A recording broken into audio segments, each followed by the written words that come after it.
Welcome to Capital Business. My name is Margaret Njuguna. Today we're joined by Waweru Kuria, the CEO of InnoCapApp, an online micro-lending company, and he's going to tell us all about it. Welcome, Waweru. Thank you. Thank you for having me. Yes. So could you kindly tell us about InnoCapApp? When was it started and what exactly do you guys do? InnoCapApp is a mobile lending and payment platform, and we started off in 2015. The reason why we started InnoCapApp is I grew up in a village. And I understand the things, you know, when you're living within like a place like Kinangop, where you have to take a matatu to go to the first hospital, there is a lot of things that go on. And one of the major things that I experienced, my parents used to save money in a SACCO, and to access loans, it would take so long and so much. And we've seen people lose lives because of their inability to access funds quickly from SACCOS. And so we started InnoCapApp and to partner with SACCOS so that we can empower them easily avail credit to their customers. So we did our development in 2015 to 2016, and then we started our prototype 2016 up to 2017, and then we launched. And so far, since we launched, which is exactly 1 year ago, which is we launched in April, now is April 2018, we've disbursed about almost $4 million. Okay. Yeah. What are some of the biggest challenges you've had to deal with since you started? We've had two challenges. First of all, I know I run a tech company, but I don't have a tech background. Yeah. You know, I've learned everything on the go. You know, servers, whatever, all these things. I literally had no idea. I just had a dream and I pursued it. And then, so for me, you know, the one and most important thing in my business is the talent that I can get away with. And so to acquire talent was very, very tough. But now at least we managed to get some top talent in this country. Our CTO is like a crazy guru. It's called Boniface. And so we are now able to move on, you know, and develop and better improve the system. But the other challenge had and still remains to be fundraising.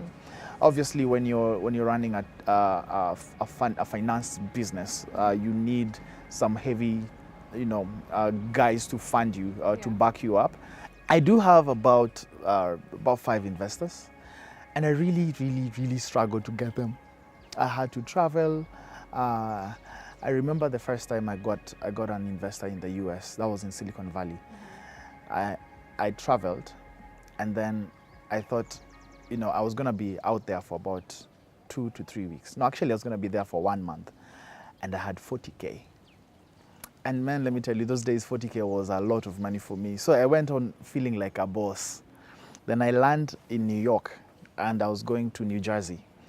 At the airport in New York, I take a cab. You know, when you're getting out with your luggage, and then I get these guys saying, taxi, taxi, and then they show me their taxis. I look at one, it's like, nice. So I took that one. Then takes me to New Jersey, and when I get to the house that I was being hosted, where the owner was not there yet, the guy tells me, it's about, he says, it's $500. And this is like the only money I have for the next 1 month. There's nowhere else I'm gonna get money. The person who was hosting me were parents of a friend of mine in Kenya, who was also going to join me later. So I can't even tell them I don't have cash. So I had to, you know, kind of negotiate with the taxi guy to accept 400. And then I gave the 400, and I was left not even with money to buy airtime or even a SIM card. So that is how my journey started. And to cut the story short, by the time I was leaving, I had an investor. Yeah, but it was a really tough time for me there. Yeah. So tell me, for people who'd be interested in getting investors, what's your advice to them? How do you approach an investor? How do you package your idea? The most important thing, and always remember that investors need you more than you need them. If you're in a situation where you need your investors more than they need you, you will not get investors. Investors are out to make money. They're not out to help people. You know, they're out to make money. And so if you have a business that is going to make money, show them how it's going to make money, and you will have an influx of investors. If you just have an idea in your head, and you know you've stuck with that idea for 5 years, and all you have is talk, you're gonna be stuck with it for the rest of your life. What you need is to do what is working. You know, start from where you are. Get one customer to buy whatever it is you're selling, and when that happens, even if you're using karai to lend, however way you decide to do that, I don't know why I even came up with the karai, but even if that's what you're using, you have to get one person to buy, and that is how you prove that you have a business.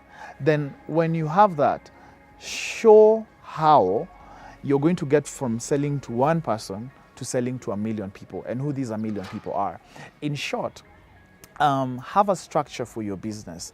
Structure your business nowadays not many people have the time to read business plans and all those things. You just do like a small pitch deck where I can run it through in 5 minutes, and I understand exactly what you're doing and how many customers you have and how much you have sold. And then of course, you know, with money comes finances. Let's look at your financial model. What is it saying? Or what is your valuation? You know, those are the kind of questions that you're gonna have to answer.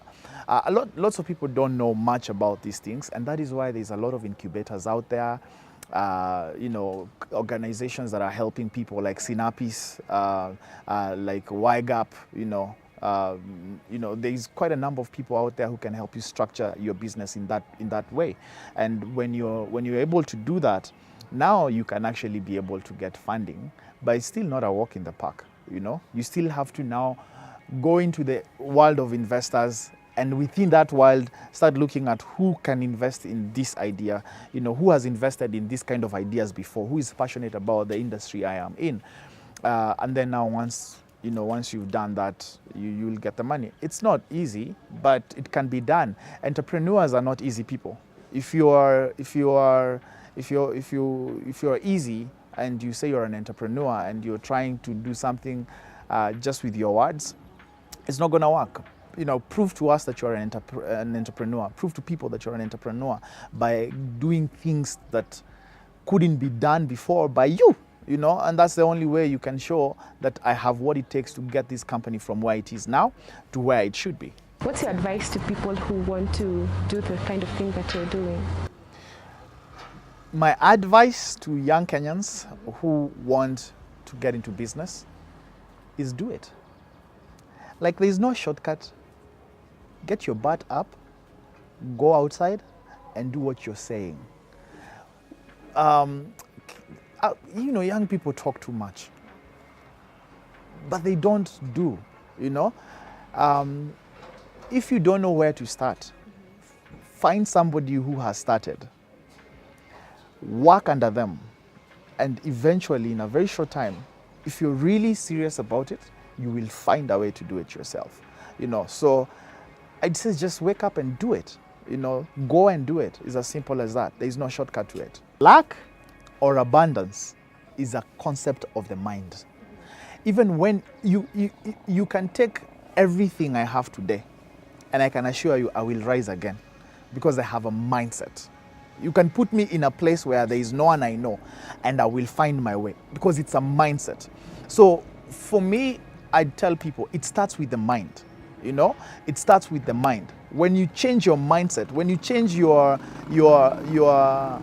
thought process, when you start telling yourself that you can do it, instead of when you lock yourself in the house and you're like, now who am I? Now what is this? Where do I go? You're calling yourself, you're inviting yourself to your own pity party.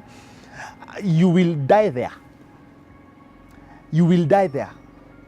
But if you now start telling yourself you can do it, and you start meeting people who are already doing it, it doesn't matter what you're dressing. You can't. If you don't have, you don't have. Get out, work with what you have.